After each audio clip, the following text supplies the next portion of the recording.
Mexico সিটিতে একটা multinational কোম্পানিতে ডেভিড পেনিয়া বলে একটা ছেলে 2002 সালে জব করতো। আর ওর আরও একটা প্রফেশন ছিল, সেটা হচ্ছে যে বিভিন্ন রকম প্যারানর্মাল অ্যাক্টিভিটি নিয়ে ও ইউটিউবে বিভিন্ন ভিডিও বানাতো। তা একদিন ওদের অফিসের একটা লোক তাকে জানায় যে মেক্সিকো সিটির ঠিক পাশেই জোচিমিলকো বলে একটা জায়গা আছে, সেখানে একটা আইল্যান্ড আছে এবং সেটাতে বিভিন্ন রকম প্যারানর্মাল অ্যাক্টিভিটি অবজার্ভ করা যায়। ডেভিড পেনিয়া এই ব্যাপারে খুব ইন্টারেস্টেড হয়ে পড়ে। ও একদিন ডিসাইড করে যে আমি ওখানে যাব, এক রাত কাটাবো এবং সেখানে কি হয় সেটা আমি ক্যাপচার করব। সে কি করে, সে নিজের গাড়ি নিয়ে সেই মেক্সিকো সিটির একদম প্রান্তে জোচিমিলকো বলে যে জায়গাটা আছে সেখানে যায় এবং যাওয়ার পরে সে লেকটার কাছে এসে দাঁড়ায়। একটা বিরাট বড় লেক ছিল, লেকের মাঝখানে আইল্যান্ড ছিল যেটা দেখা যাচ্ছিল দূর থেকে। কিন্তু ডেভিড পেনিয়ার বিভিন্ন রকমের খাবার, ওকে রাত্রে থাকতে হবে, তাঁবু এইসব সংগ্রহ করতে করতে ওর লেট হয়ে যায়। ও যখন ওই লেকটার কাছে গিয়ে পৌঁছায় তখন প্রায় বিকেল হয়ে এসছে। তা এই সময় ডেভিড কি করে, ডেভিড ওখানে যারা আর কি লোকাল বোট চালক ছিল তাদের সাথে নেগোশিয়েট করে যে আমাকে ওখানে পৌঁছে দাও। কিন্তু সন্ধ্যা হয়ে যাওয়াতে কেউ সেখানে যেতে রাজি হয় না। শেষমেশ একটা লোককে সে বলে যে দেখো তোমার, ওর একটা ছোট হাতে টানা বোট ছিল, বলে যে আমি ওখানে আজকে যেতেই হবে, আমি সব প্রিপেয়ার হয়ে এসেছি, আমি ওখানে থাকবো, আমাকে তোমার বোটটা রেন্টে দাও আজকে রাত্রের জন্য। তখন ওই লোকটা বলে ঠিক আছে আমি রেন্টে দিতে রাজি আছি, কিন্তু এটার কিন্তু একটা হিউজ চার্জ হবে। তো ডেভিড পেনিয়া সেটা দিতে রাজি হয়ে যায়। তারপরে সে সেই বোটটা নিয়ে যখন রওনা হয় তখন ওই যে বোটের যে মালিক সে ডেভিডকে বলে যে তুমি যাচ্ছ, কিন্তু আমি তোমাকে সাজেস্ট করব যে রাত্রিবেলা ওই আইল্যান্ডে যেও না। তখন ডেভিড জিজ্ঞেস করে যে কেন, ওখানে গেলে কি হবে? ওই বোটের মালিক বলে যে কি হবে সেটা জানি না, তবে ওখানে আমরা কেউ রাত্রে যাই না এবং ওখানে লোকজনের মধ্যে প্রচলিত আছে যে ওখানে অপদেবতার বাস। তো যাই হোক, তা সেটা ডেভিড পেনিয়া যথারীতি পাত্তা দেয় না, কারণ তার উদ্দেশ্যই ছিল ওখানে যাওয়া, সেখানে ভিডিও বানানো এবং যদি কোনো সত্যিকারের অপদেবতা বা প্যারানর্মাল অ্যাক্টিভিটি সেখানে হয় সেটাকে ক্যাপচার করা। ডেভিড পেনিয়া সেদিন সন্ধ্যা 4:30টার সময় সেই ভাড়া করা বোটটা নিয়ে নিজে চালিয়ে সেই আইল্যান্ডের দিকে রওনা হয়। ডেভিডের বোট ধীরে ধীরে আইল্যান্ডের দিকে এগোতে থাকে এবং অন্ধকারও নামতে থাকে। যখন মাঝ রাস্তায় ডেভিড পৌঁছয় তখন চারিদিকে যথেষ্ট অন্ধকার হয়ে গেছে, কিন্তু ডেভিড খেয়াল করে যে লেকের জল থেকে একটা নীলাভ আভা যেন বেরিয়ে আসছে এবং সেই আভাটা আস্তে আস্তে আরও উজ্জ্বল হচ্ছে। যখন সে আইল্যান্ডে পৌঁছয় তখন গোটা লেকটাকে যেন একটা অত্যন্ত গভীর কিন্তু স্নিগ্ধ নীলাভ আলো ঢেকে রেখেছিল। ডেভিড লেকের ধার থেকে খানিকটা দূরে একটা ঢিপির ওপরে নিজের তাঁবু খাটায়।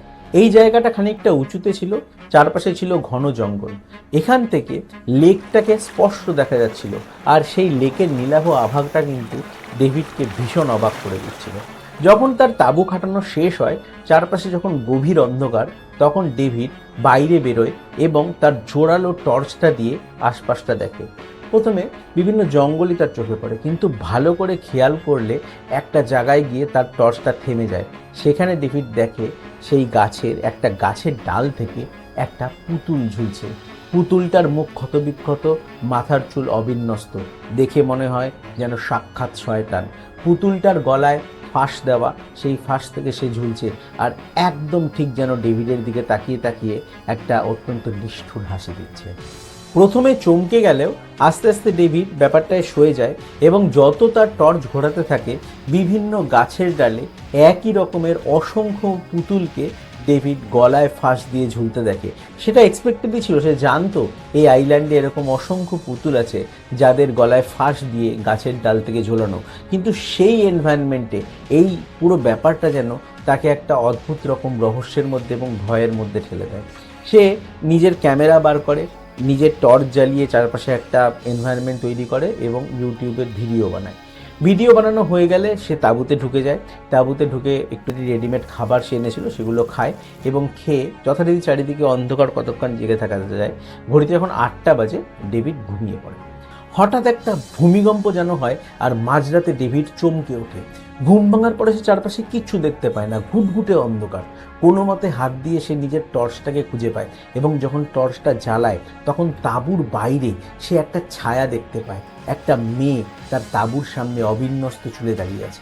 ডেভিডের একেবারে ভয়ে গলা শুকিয়ে যায়। সে কোনো মতে হাত দিয়ে নিজের মোবাইলটা নেয়, টর্চটা ওর হাতেই ছিল, এবং ওর যে ব্যাগটা সেটা নিয়ে সে সাহস করে ডাবর চেন খুলে বাইরে আসে।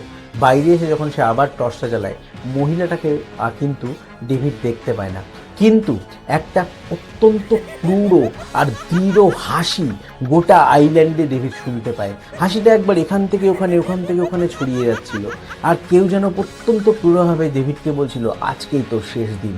আরও একটা জিনিস ডেভিড লক্ষ্য করে, লেকের জলটা যেন প্রচণ্ড উজ্জ্বল হয়ে গেছিল, এতটা জল করছিল সেই নীলাভ আভা, সেই দিকে তাকানো যাচ্ছিল না, চোখে ধাঁধা ধরে যাচ্ছিল। ডেভিড প্রচণ্ড ভয় পেয়ে যায়, সে বুঝতে পারে না কি করবে। হঠাৎ করে সে তার টর্চ জ্বালিয়ে গাছের দিকে আলোটা ফেলে, এবং এরপরে ডেভিড আর দাঁড়াতে পারে না। সে দেখে গাছের প্রতিটা পুতুল দুলছে, এবং সেগুলো একদম মানুষের মতো, যেন ছোট ছোট 8-10 বছরের বাচ্চা মেয়ে গলায় ফাঁস দিয়ে ঝুললেও তারা জীবন্ত। তারা তাকিয়ে আছে ডেভিডের দিকে, তারা হাসছে, তাদের মুখ দিয়ে রক্ত গড়িয়ে পড়ছে, কারো মুখ দিয়ে লালা গড়িয়ে পড়ছে, কেউ হাত বাড়িয়ে আছে ডেভিডের দিকে, কেউ চেঁচিয়ে চেঁচিয়ে বলছে, তোর আজকে শেষ দিন, তোর আজকে শেষ দিন। এরপরে আর দাঁড়ানোর সুযোগ ডেভিড পায় না, সে ছুটে যায় তার বোটের দিকে, জিনিসপত্র রেখে অত্যন্ত দ্রুত, যত তাড়াতাড়ি সম্ভব সে চায় এই আইল্যান্ড থেকে বেরিয়ে যেতে।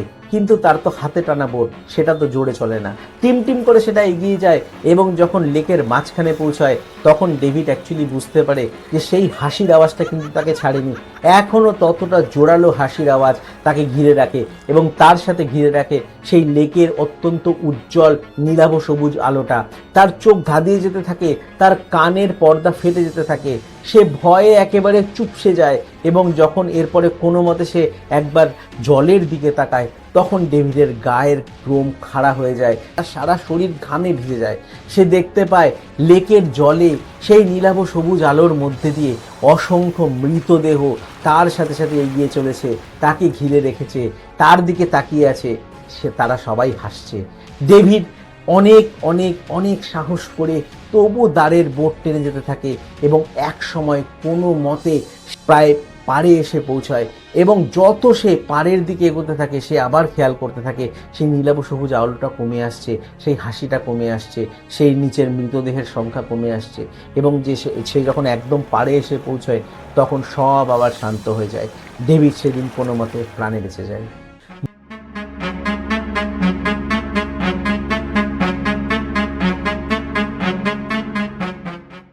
ঘটনা শুরু হয় 1950 সাল নাগাদ, যখন ডন হুলিয়ান সান্তারা বারেরা নামে একজন লোক মেক্সিকো সিটি থেকে সব কিছু ছেড়ে এই জোচিমিলকোর আইল্যান্ডে আসে এবং সেখানে থাকা শুরু করে। সে একাই এই আইল্যান্ডে থাকতো, এবং সেখানে সে কৃষিকাজ করত, পশুপালন করত, লেকের জলে মাছ ধরতো, সেগুলোকে মেক্সিকো সিটিতে নিয়ে এসে সে বিক্রি করত, এবং অন্যান্য সময় সে এই দ্বীপেই থাকতো, এবং অত্যন্ত নির্জনভাবে সে একটা অত্যন্ত সলিটারি লাইফ সে কাটাতো।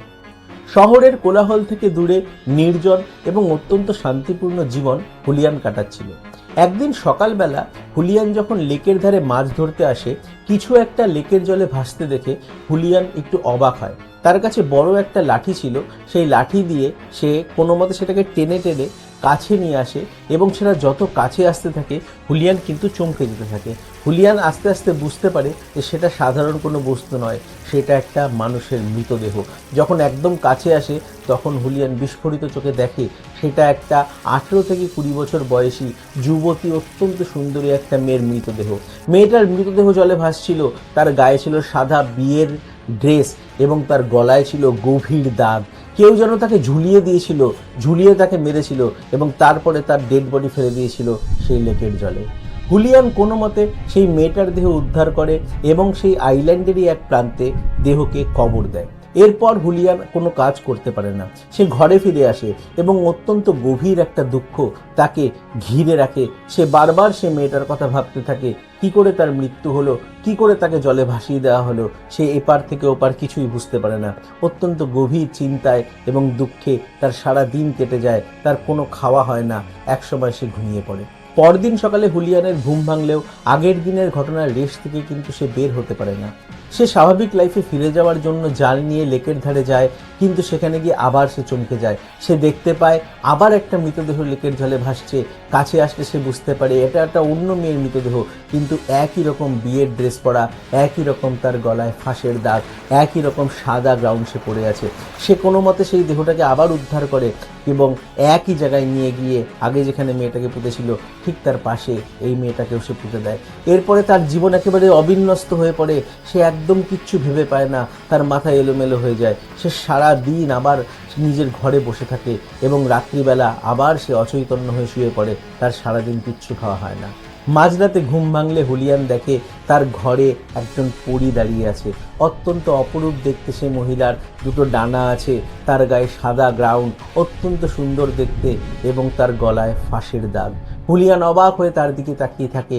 সেই পরী তার দিকে তাকিয়ে হাসে আর কিচ্ছু বলে না। একসময় আস্তে আস্তে সে মিলিয়ে যায়। এই ঘটনা হুলিয়ানকে চিরদিনের মতো বদলে দেয়। সেদিন সে সারা রাত্রি আর ঘুমায় না। পরদিন সকালে ওঠে এবং উঠে সে পাশের যে আস্তাকুর আছে সেখানে যায় এবং অনেক খুঁজে খুঁজে সে একটা পুতুল খুঁজে পায়, একটা মেয়ের পুতুল। সেই পুতুলটাকে সে নিয়ে এসে অত্যন্ত যত্নে পরিষ্কার করে, তাকে স্নান করে এবং তার গলায় একটা ফাঁস লাগিয়ে একটা গাছের উপর ঝুলিয়ে দেয়। হুলিয়ান এরপর থেকে আস্তে আস্তে নর্মাল লাইফে ফিরতে থাকে। সে আবার চাষবাস শুরু করে, সে আবার পশুপালন এবং মাছ ধরা শুরু করে। সেই সব জিনিসপত্র সে মেক্সিকোতে নিয়ে যেত, সেগুলোকে বেচতো, তার খাবার এবং অন্যান্য সরঞ্জাম কিনতো। কিন্তু তার সাথে সাথে আরও কিনতো একটা করে পুতুল। প্রায় প্রতিদিন সে একটা করে পুতুল কিনতো এবং সেই পুতুলকে নিয়ে আসতো। নিয়ে এসে তাকে পরিষ্কার পরিচ্ছন্ন করে যত্ন করে কোনো না কোনো একটা গাছের ডালে ঝুলিয়ে দিত গলায় ফাঁস দিয়ে। বাইরের জগতের সাথে হুলিয়ানের যোগাযোগ আস্তে আস্তে কমতে থাকে। তার যত বন্ধু পরিজন ছিল সবার থেকে সে বিচ্ছিন্ন হয়ে যায়। সে সারাদিন নিজের কাজ করত, জিনিসপত্র নিয়ে গিয়ে বাজারে বিক্রি করত এবং খাবার এবং অন্যান্য সামগ্রীর সাথে সাথে একটা করে পুতুল সে নিয়ে আসতো। এটাই ছিল তার জীবন। সেই পুতুলগুলোকে আস্তে আস্তে সে তার বন্ধু, তার পরিজন বানিয়ে নেয়। সেই পুতুলগুলো যখন হাওয়ায় দুলতো তার মনে হতো এগুলো আসলে জীবন্ত, এগুলো আসলে মানুষ, এরাই আসলে আমার প্রকৃত বন্ধু। এইভাবে দিন কাটতে থাকে। 1 বছর 2 বছর করে 40 বছর হয়ে যায়। হুলিয়ান তার নির্জন জীবনে অন্যদের থেকে আলাদা হয়ে একদম একটা অন্য জগতের প্রাণী হয়ে বেঁচেছিল। এমন সময় হুলিয়ানের পরিবারের এক কাজিন তার কথা মনে করে এবং তার সাথে যোগাযোগ করার চেষ্টা করে। হুলিয়ান রেসপন্স করে এবং তাকে সেই দ্বীপে আমন্ত্রণ জানায়। সেই কাজিন আসে এবং তার সাথে দুরাত্রি কাটায় এবং সে আস্তে আস্তে বুঝতে পারে যে হুলিয়ান মানসিকভাবে অসুস্থ। সেই কাজিন অনেক করে হুলিয়ানকে বোঝায়, তাকে বলে, দেখো হুলিয়ান, তোমার মাথার অবস্থা ঠিক নেই, তুমি আমার সাথে চলো, মেক্সিকো সিটিতে অনেক বড় বড় ডাক্তার আছে, তোমার চিকিৎসার প্রয়োজন। হুলিয়ান এসবে না করে দেয়। সে বলে তার প্রতিটা কথা ঠিক, আসলেই এই পুতুলগুলোর প্রত্যেকটা জীবন্ত, এরা প্রত্যেক রাতে তার সাথে কথা বলে। এরপরে সেই কাজিন ডিসাইড করে যে না, হুলিয়ানকে মানানো সম্ভব না এবং সে সেখান থেকে চলে যাবে। পরদিন সকালবেলা যখন সেই কাজিনের ঘুম ভাঙে তখন সে ঘরের মধ্যে হুলিয়ানকে দেখতে পায় না। সে বাইরে আসে, চারিদিকে খোঁজে, কোথাও হুলিয়ান ছিল না। এরপরে সে লেকের ধারে যায় এবং দেখে জলের মধ্যে কিছু একটা ভাসছে। পাশে একটা বড় লাঠি ছিল। কোনো মতে সে লাঠি দিয়ে জিনিসটাকে যখন কাছে আনে সে চমকে যেতে থাকে। তার মনে হতে থাকে এটা আসলে একটা মানুষের দেহ। খুব কাছে আসলে সে দেখতে পায় আসলে সেটা হুলিয়ানের দেহ। হুলিয়ান মারা যায়। সেখান থেকেই হুলিয়ানের মৃতদেহ উদ্ধার হয়, যেখান থেকে প্রথমবার হুলিয়ান সেই মহিলার মৃতদেহ উদ্ধার করেছিল। একই জায়গায় হুলিয়ানের দেহ একইভাবে ভাসছিল। এরপর সেই কাজিন আইল্যান্ড থেকে চলে আসে এবং তার পরিবারের লোকজন ডিসাইড করে যে এই আইল্যান্ডটাকে সাধারণ মানুষের জন্য খুলে দেওয়া হবে। এরপর থেকে প্রতি বছর অগণিত মানুষ এই আইল্যান্ডে আসে, এখানকার পরিবেশ উপভোগ করে, হুলিয়ানের জীবনযাত্রা অনুভব করার চেষ্টা করে। গাছের মধ্যে ঝুলতে থাকা অগণিত পুতুলগুলোকে তারা বিস্ময়ের চোখে দেখে। তাদের কখনো কখনো মনে হয় সত্যি এই পুতুলগুলো নিজের মনে দুলছে, এরা নিজেদের মধ্যে ফিসফিস করে কথা বলছে, এরা কখনো হাসছে, কখনো কাঁদছে, কখনো কখনো তাদের সত্যিই মনে হয় এগুলো আসলে পুতুল নয়, এরা প্রত্যেকে আসলে একটা জীবন্ত প্রাণ।